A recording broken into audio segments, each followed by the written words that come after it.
Aya makuru tugiye kubabwira arizewe cyane y'urukingo rushobora gukingira ibintu biriko biraba muri iyi minsi vyadukije muri kino gisagara cacu ca Bujumbura ngaha mu Burundi. Ubushize habaye corona, uburyo abantu bashobora kuyikingira bambara ubufukamunwa bakirinda no kuramukanya ndetse no gukoranako. Mbere ushaka kuganira n'umuntu vyasaba ko umwe ahagarara hagati yanyu hakaba imetero. Inyuma yaho haduka iyindi nayo yitwa mpox, baruko nyene nayo nyene babuza abantu kuramukanya ndetse no kwegerana mu buryo bwo kuyirinda. Ariko uno munsi ari kindi kiza naco cateye aho bavuga ko kimaze guhitana abantu batari bake. Ico kiza naco si ikindi, ushobora kuba wumvise amakuru y'abantu bariko barambugwa ibintu vyabo, ivyo twokwita imashini, biriya bintu biba munsi y'umukondo.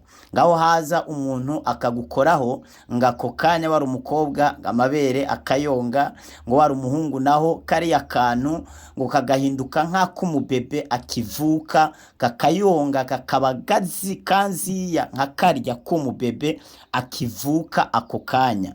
Ariko rero benshi vyagiye bibabako ku buryo uno munsi aho tuvuganira aha, ubushize mu gihe ca corona hari ikintu cahise kizimba, ni ukuvuga ubufukamunwa bwahise buduga ibeyi, aho abatayeri bamwe batoye vya bindi bita ibitepe, bwa dutambara dukunze gucaguka ku mpuzu baba gusoneye tumwe batabura. Hariho bamwe bashoboye kutwifashisha badukoramwo cyo twokwita ubufukamunwa ndetse bavyungukiramwo babironkeramwo agafu. Ariko uno musi naho hari abandi bantu bariko baravyungukiramwo, abo twovuga ngo bari basanzwe bafise umutahe twokwita w'ibikwashu ndetse na turya dusipi dutoya tumwe dusanzwe tuboheshwa amafaranga. Turiya dusipi uno musi turiko turaduga ibeyi. Ugiye ku isoko mwijabe wahora usanga twandagaye hasi, uno munsi ugiyeyo nta nakamuhasanga, twamaze kuronka isoko. Ugiye mu mabotike ahabarizwa ibikwashu usanga atabihari. Amasare amwe bakoreshaga ibikwashu no mu mashengero mu kumanika mu kukira dekoro. Aya masaha tuvuganira aha bamwe bavuga ati ubu ibitambara bimwe bimwe bisa n'ivyakorowe hasi bitewe nuko ibikwashu vyamaze kuduga ibeyi.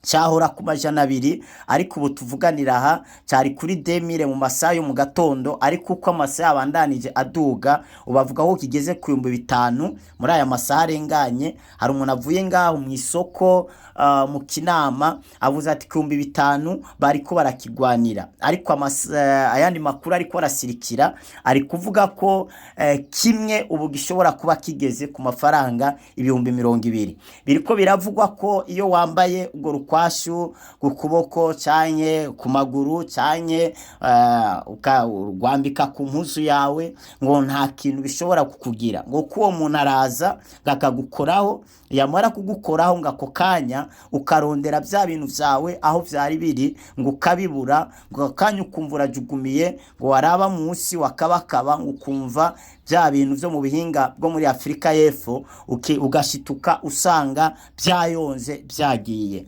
Ariko rero ayo makuru na makuru ava mu bantu, ariko nari ndabazaniye amakuru ava mu ijuru yizewe cyane yo gushobora kwirinda no kwikingira kino kibazo cadutse. Imbere yuko mbabwira ayo makuru nagomba kubasomera ijambo nabashije guhabwa mu gitabo ca Yesaya ibice 54 umurongo wa 17. Haravuga ngo ntaco kugwanisha bacuriye kugwanya kizogira ico kimara, kandi ururimi rwose ruzohaguruka gukuburanya uzorutsinda. Ivyo nivyo mwandu w'abasavyi banje jewe uhoraho, kandi uko niko kugororoka kwabo kwanduruka kuri jewe. Ni jewe uhoraho uhoraho mbivuze.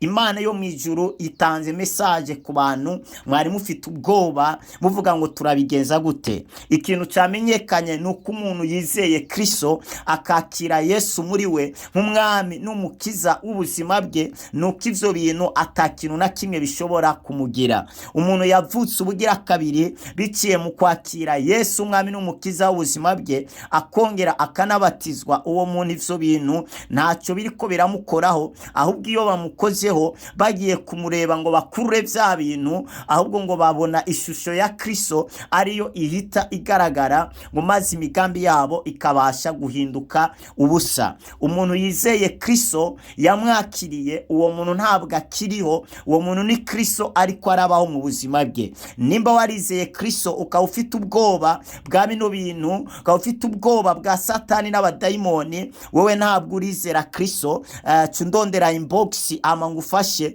kuvuka ubugira kabiri, ngufashe kwakira Yesu umwami n'umukiza w'ubuzima bwawe kugira ngo ubashe kwikingira kino kiza. Ndashaka kumenyesha abantu mwese mwavutse ubugira kabiri, mwizeye Kristo umwana w'Imana, umwe yapfa akazuka. Yaravuze ngo nta kintu na kimwe babacuriye kubagwanya kizogira ico kimara, kandi ururimi rwose ruzahaguruka ngo rukuburanye, intsinzi iri mu maboko yawe. Umuntu azohaguruka ngo ariko aracura imigambi yo kugirira nabi akagira imihigo runaka, narinje kukubwira yuko iyo mihigo yose nta kintu na kimwe kizagira ico kimara. Uyu mwami nyene hari irindi jambo yavuze ngo muzanywa ivyica nta nico bizabagira. Hari irindi jambo yasize avuze, avuga ngo Satani mwumva ndamushize munsi y'ibirenge vyanyu, nukuvuga navyura umutwe musubizeyo. Bana b'Imana muri ko muranyuva, hagarika ubwoba, uhereye ino saha nuri wenyene, uri kumwe n'ingabo zitagaragara.